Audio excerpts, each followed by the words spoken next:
The deadliest avalanche in the United States in 45 years did not happen in Alaska. It did not happen in Colorado. It happened 3 miles from Interstate 80 in California on a guided tour that cost $795 per person. On Tuesday, February 17th, at approximately 11:30 in the morning, a football field-sized slab of snow released above Castle Peak in the Sierra Nevada, northwest of Lake Tahoe. 15 backcountry skiers, 11 clients and 4 professional guides from a company called Blackbird Mountain Guides were returning to the trailhead on the final morning of a 3-day trip. One of them saw it. They shouted the word avalanche. Seconds later, the wall of snow overtook all 15 of them. 8 are confirmed dead. 1 is still missing and presumed dead. 3 of the 4 guides were among the killed. 6 survivors were found 6 hours later, sheltering under a tarp in a stand of trees, communicating with rescuers through iPhone emergency SOS because the weather made every other option impossible. It is now the deadliest avalanche in California's recorded history and the deadliest in the United States since Mount Rainier in 1981. A single avalanche, on a single Tuesday morning, accounted for nearly a third of the entire country's average annual avalanche death toll. But here is the detail that changes everything about how this happened. The Sierra Avalanche Center issued an avalanche watch at 6:49 a.m. on Sunday, February 16th, the morning the group departed for the huts. The watch stated that large avalanches were likely within the next 24 to 48 hours. By Tuesday morning, when the avalanche struck, the danger rating had been raised to high, the second highest level in the 5-tier system. The bulletin said natural avalanches were expected, meaning slides could release without any human trigger. It specifically warned that avalanches could be triggered from very low on the slope and that skiers should be certain no steeper terrain was connected to whatever ground they were traveling on.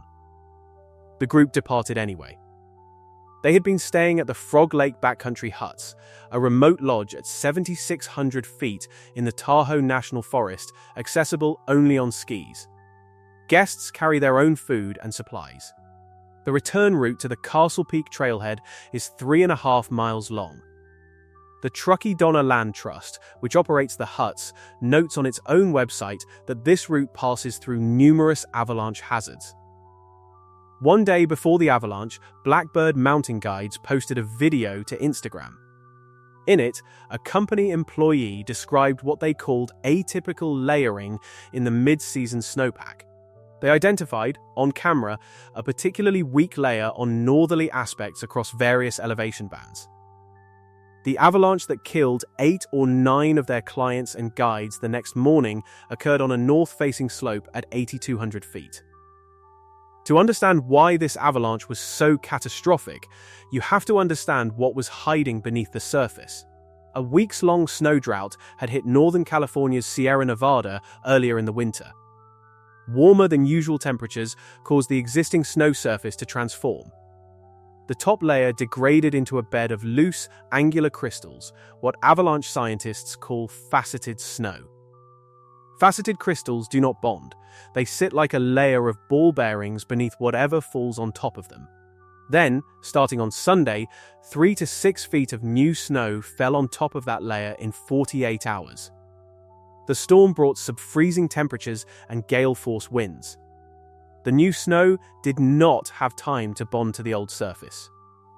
Craig Clements, a meteorology professor at San Jose State University who has conducted avalanche research, described the result, a classic storm slab sitting on top of a weak layer. Because it is on a mountain, he said, it will slide. Blackbird Mountain Guides entered that terrain on Sunday. The avalanche struck on Tuesday. The new snow had been on the weak layer for less than 48 hours. And here is the fact that connects California to a crisis that has been unfolding 4,000 miles away. This is the same mechanism that has killed more than 85 people across the European Alps in the same 6-week window. In Europe, the weak layer is a band of fragile faceted crystals buried weeks ago beneath heavy new deposits, stretching across a 1,200-kilometer arc from the Krins Massif in southeastern France to the Stubai Glacier in Austria. It does not respect borders. When a skier's weight reaches that layer, the fracture can propagate across hundreds of meters in a fraction of a second. In California, it is the same physics, the same structure, the same outcome. A hidden fracture that no one can see until someone's weight reaches it and the slab releases. The Alpine crisis began in the Aosta Valley in early February. 3 French skiers were killed in a couloir above Courmayeur. A powder cloud engulfed a lift line on viral video. 250 people were airlifted from a cut-off village. Then it multiplied. Storm Niels dumped up to 1 meter of snow across the French Savoie in 48 hours. On February 12th, Météo France activated the red avalanche alert, the maximum level, for only the 3rd time since the system was created. The previous 2 activations were in 2013 and 2018. Multiple avalanches reached valley floors at elevations of 1,100 to 1,400 meters. L'Alpe d'Huez closed completely for the 2nd time in 25 years. Chamonix sealed off every high-altitude sector. Tignes ordered thousands of people indoors overnight. And then on February 17th, the same day as the California avalanche, 2 skiers were killed in the Côte Fine corridor near La Grave in the Écrins Massif. One was British, in his 30s. The other was Polish, also in his 30s. Rescue helicopters could not reach them because of the weather. Rescuers skied in on foot. Both were found in cardiac arrest. Hours later, in Valois, a second avalanche, 300 meters wide, swept across a road and a footpath. 1 person died. 2 were airlifted in serious condition. Army specialists were deployed. Operations were halted because rescuers themselves were at risk of being buried. Then came Switzerland.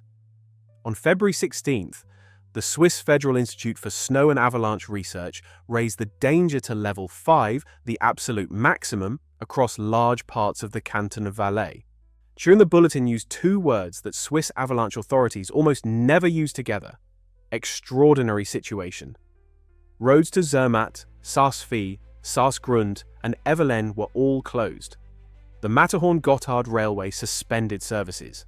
Thousands of skiers were stranded at car-free resorts with no road access and no trains running. Hotels extended stays free of charge. In Goms, both the road and rail line were severed simultaneously. A train was knocked off its tracks near Gopenstein. 5 people were injured. 2 Belgian skiers were killed in an avalanche near Airolo. An Irishman died on the Six Noir in Valais at a danger level of considerable, level 3. The level at which the most avalanche deaths statistically occur, because people believe it is safe enough to go. And this is where the investigations begin. In France, other prosecutors in Albertville are examining whether the guide who led paying clients into off-piste terrain at Val d'Isère during a red alert acted with criminal negligence. The guide was uninjured and tested negative for drugs and alcohol. 2 British men, Stuart Leslie, age 46, and Sean Overy, age 51, are dead. The guide took them into off-piste terrain one day after France issued its highest level warning for only the 3rd time in 25 years. All of them carried transceivers, shovels, and probes. It made no difference. In Italy, the Guardia di Finanza at Entreve is reconstructing the fatal Courmayeur avalanche. A separate investigation has been opened into the deaths at La Grave. In Switzerland, the public prosecutor's office has opened an investigation into the Gopenstein train derailment, and now in California, ICAL/OSHA, the state's workplace safety agency, has launched a formal investigation into Blackbird Mountain guides. Under California law, the agency has 6 months to complete the investigation and issue citations for workplace safety violations. The Nevada County Sheriff has said investigators will examine the decision to proceed with the trip despite the storm forecast and the published avalanche warnings. The question across 4 countries is now the same. If the warnings existed, if the bulletins were published, if the danger was rated 4 out of 5 or 5 out of 5, why were people still on the mountain? On Thursday, February 19th, the U.S. Forest Service closed all national forest lands and trails between Castle Peak and the South Fork of Prosser Creek. The closure runs from February 20th through March 15th. The order states that emergency personnel may need to use snowmobiles, aircraft, heavy equipment, and possibly explosives to mitigate further environmental hazards during body recovery. The bodies of the 8 confirmed dead have not been removed from the mountain. Hazardous weather has prevented extraction. Recovery is expected to continue into the weekend. Among the dead are 6 close friends who had planned the trip together. One was a mother from Marin County. Another was the spouse of a member of a Tahoe Nordic search and rescue team. Members of Sugar Bowl Academy, a Nevada County ski school, are also among the victims. 7 of the 9, dead or presumed dead, were women. Blackbird Mountain Guides has suspended all field operations through at least February 22nd. The company's founder, Zeb Blay, called it the saddest event their team has ever experienced. Here is the problem that is not making headlines. These are not isolated storms producing isolated avalanches. In Europe, this is a systemic failure of the alpine snowpack across a 1,200-kilometer arc. In California, a weeks-long drought followed by a massive storm created the identical weak layer structure on a different continent. At the same time, the same fragile crystals, the same unbonded slabs, the same invisible trap. The death toll across 5 countries, Italy, France, Switzerland, Austria, and the United States, now exceeds 85 in the first 6 weeks of 2026. The 10-year European average for an entire season is 100. The season is barely half over. 13 people were killed in a single week in Italy at the start of February, a national record.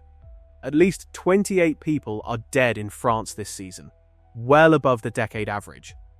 12 are confirmed dead in Switzerland.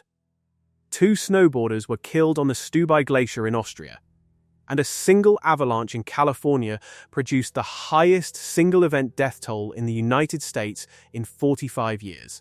On Thursday, February 20th, the UK Foreign Office issued an urgent travel warning to British tourists heading to the French Alps after 3 British nationals were killed in 2 separate avalanches within 5 days.